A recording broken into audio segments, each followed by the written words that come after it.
I wanted to ask the same question. Aspetta. Prima abbiamo... presente. Look out, Anna is going to ask me a question. No, i flash no, prego. Sì. Tutti quei flash, forza. Prima abbiamo parlato di Lee, il figlio, che lavora nel cinema. Vi volevo chiedere se era contento di quello che sta facendo il figlio, se voleva qualcos'altro per il figlio. Oh, okay. So she's saying that your son Lee works in the movie industry. So are you happy about that? He's a technical.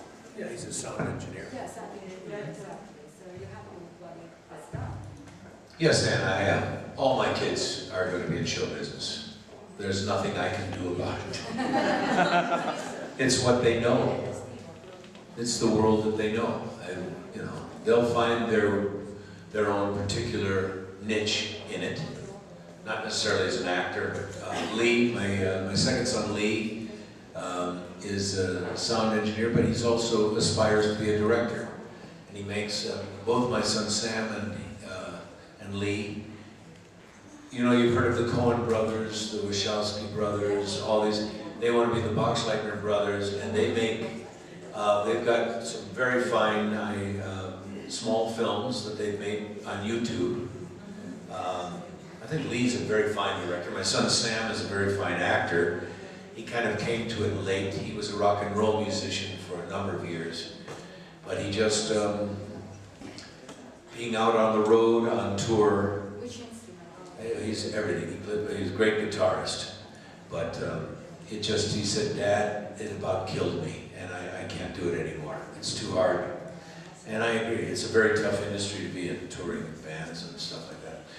And so he's an aspiring actor. He works quite a bit in small parts. He gets very small parts. He had a very small part in the background of a lot of scenes in Clint Eastwood's recent movie, J. Edgar, with Leonardo DiCaprio.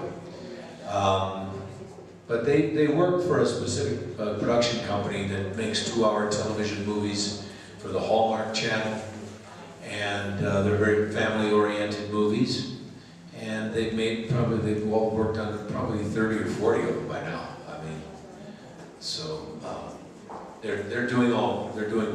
So. Yes, sir. Microfono. Vai con microfono. Chi è? Microfono. Matteo.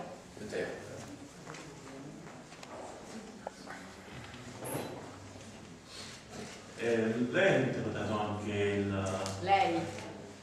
Lei? Ci è bevuto il vino fino a ieri sera. He said, he's calling you Mr. BOXLEITNER. Oh, my name is Bruce.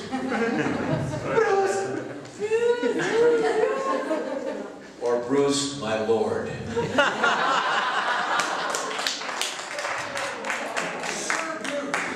Well, I wanted to even go higher than that. Yes, sir. Yeah. Thank you. Ha interpretato anche la miniserie Gods and Generals, dove interpretava il generale Longstreet, che è una figura abbastanza controversa, una storia americana. Volevo sapere se magari, innanzitutto, se gli era piaciuto fare questo modo, se gli era piaciuta la produzione e cosa magari pensava di interpretare figure magari una volta anche un po' scomode. E com'è la serie? Gods and Generals. Gods and Generals, yes, I understood that. I played a general in that, yes, in this movie. Longstreet.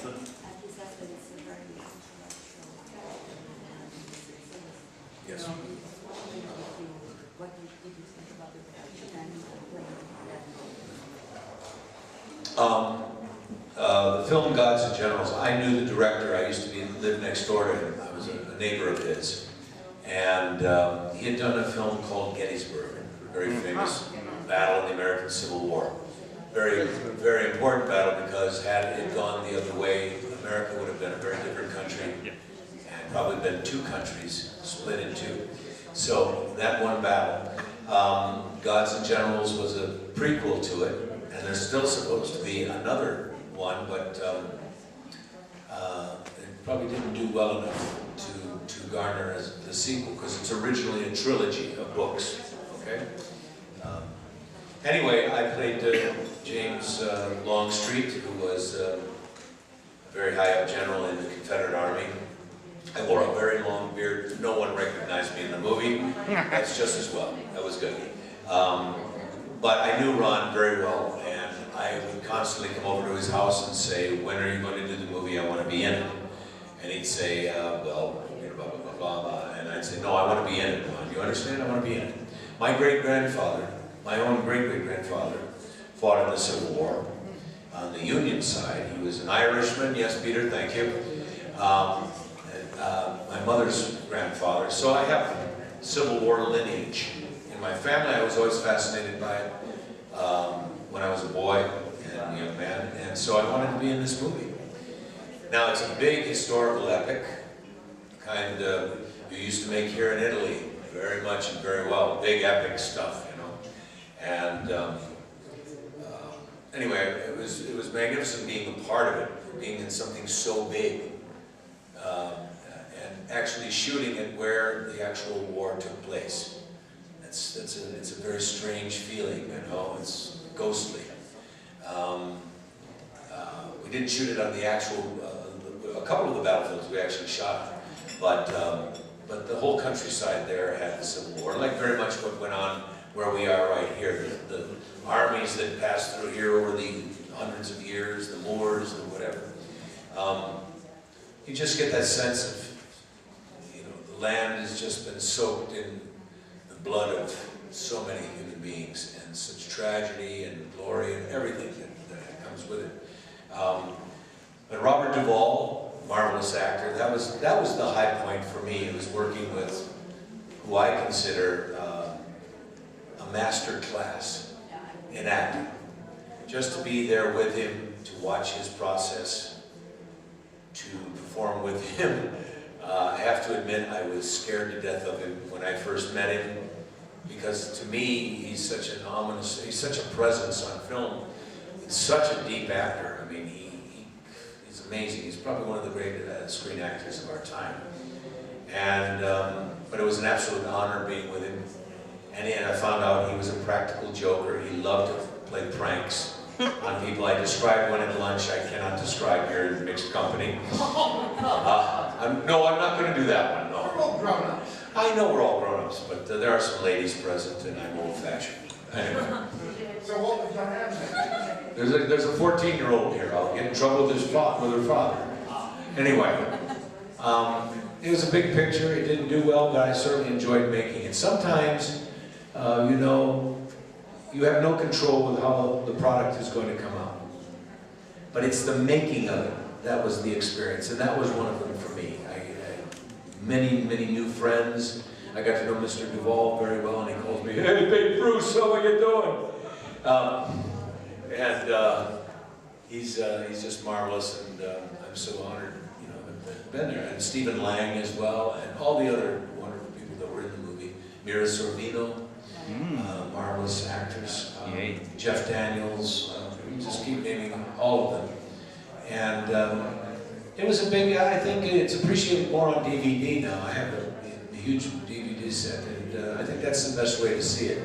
Because it's a long film, you can pause it, go to lunch, and come back, you know, or what have you. But anyway, I just wanted to be in it. You know,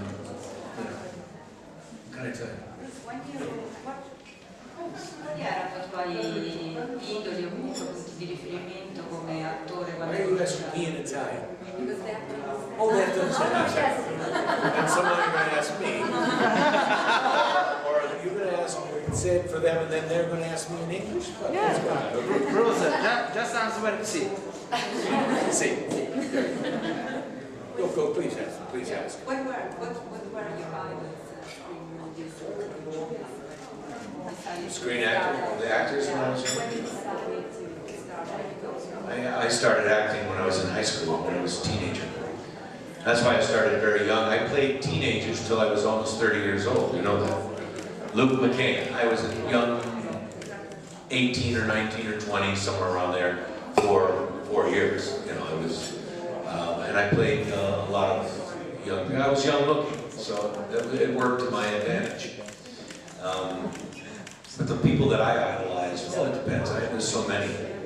I had many like Western cowboy heroes, or I had, you know, mostly the actors from the old days, really. The great golden age of Hollywood, you know, Humphrey Bogart and people like that. I mean, I always wanted to do those kind of movies.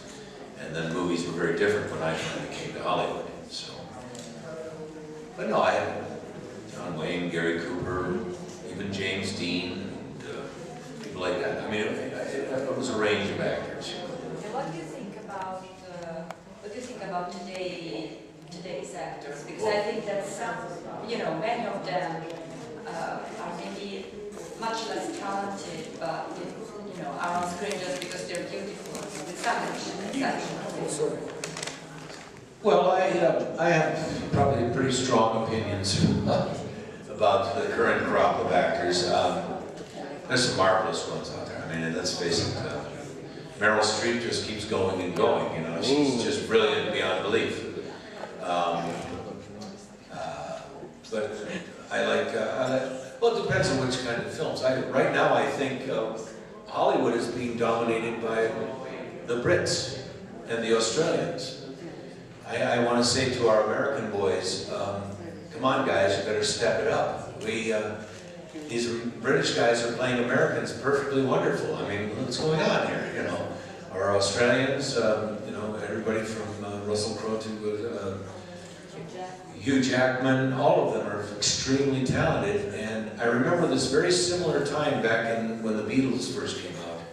All these young British actors who we didn't know suddenly became these huge stars, you know, who kind of followed the British invasion of the world there. And but there's so many talented new people, and I just want to say, Americans, come on, we need to compete here, as we don't play British people very often, or what have you. But I want to come over here. I wish you were still doing spaghetti westerns over here. Doggone it. I'd have a career again. You know, there was a time in the early 70s, so many American actors my age that weren't quite doing the same caliber of work anymore came over here and had many years of careers over here in Italy, especially Cinecittà Studios. And I used to, when I was working with some of these old guys, they would say, you know, how much fun they had over here. I guess the Via Veneto, I mean, there were more movie stars than you could find on Hollywood Boulevard, you know, I mean, there during that time. And big ones, Henry Fonda, Robert Mitchum, you know, whomever was in town, everybody was sitting in the cafes and, you know, openly, and it seemed like a good time. But, are we asleep yet? No, we're not yet. 15:24. Please put. What? Good. Anyway, I just need more questions from you, okay? Because I've run out of material here. Yes. Yes. Hey, hello. Hello. He's got all the questions today right now. Yes. Yes, of course. Yes, yes, of course. Yes. Flora, gliela faccio in italiano? Sì, prego. Tron nell'82 è stato per molti di noi un